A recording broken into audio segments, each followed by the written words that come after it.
What's up, my friends? So I got a call to come take a look at this Japanese maple. It's an Acer palmatum in the family of Sapindaceae. Anyway,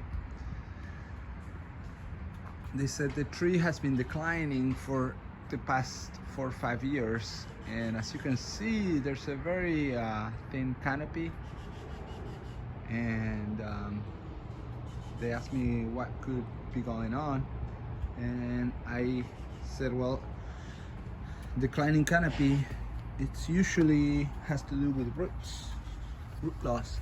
So as you can see, this tree is planted in a small space, and I noticed that you couldn't see a root flare here.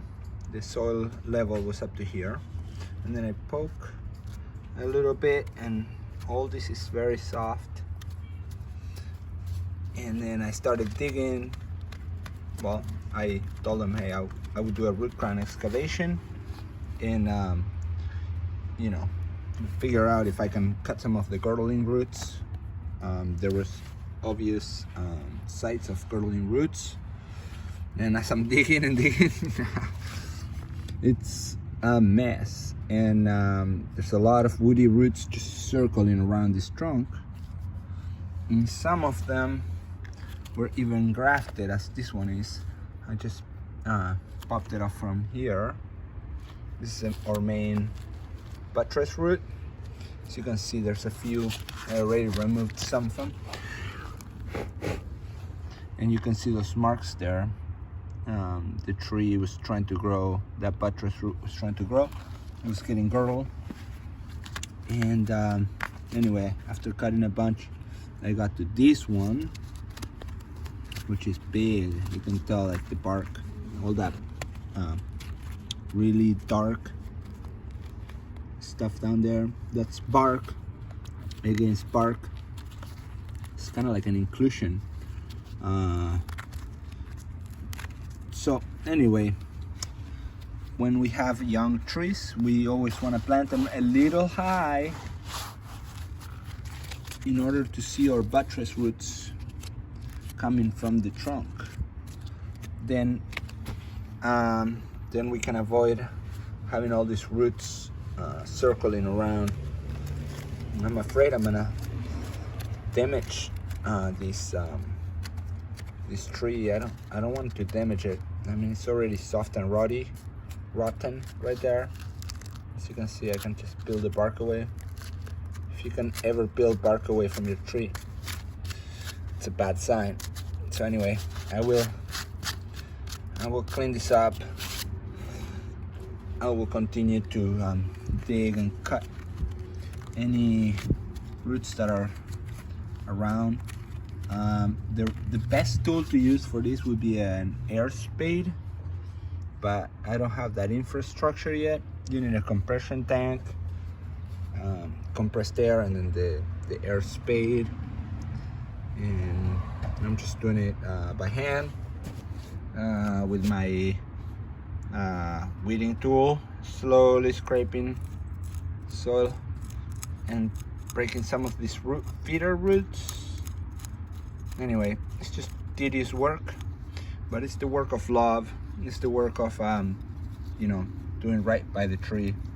I could say, just throw some fertilizer on the tree and leave it alone, but that's not the right thing to do. So that's my advice. When you plant a tree, when you plant a tree, make sure it's planted higher than the grade by just an inch or two.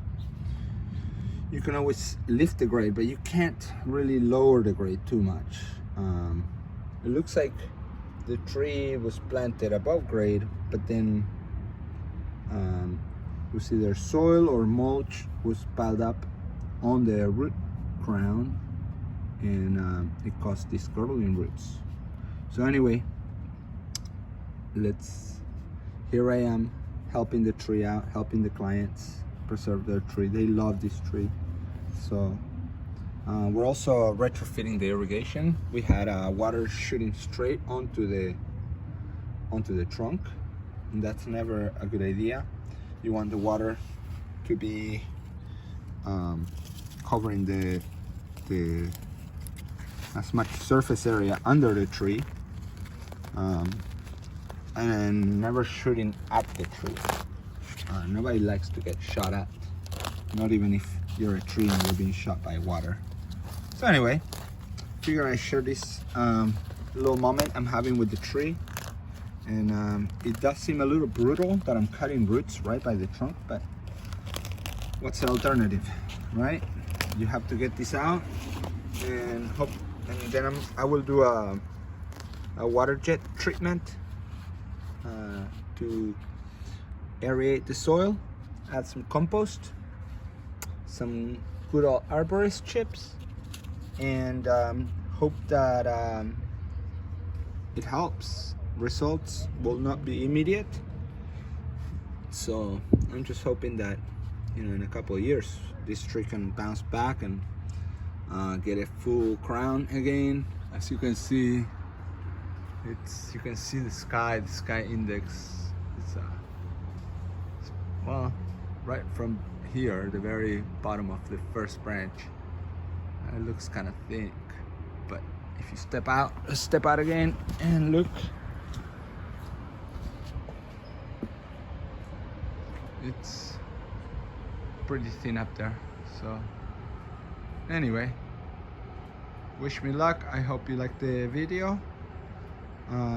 Hit the like and the subscribe button if you got here, and we will catch you on the next videos. But until then, if you can, plant more trees. Peace.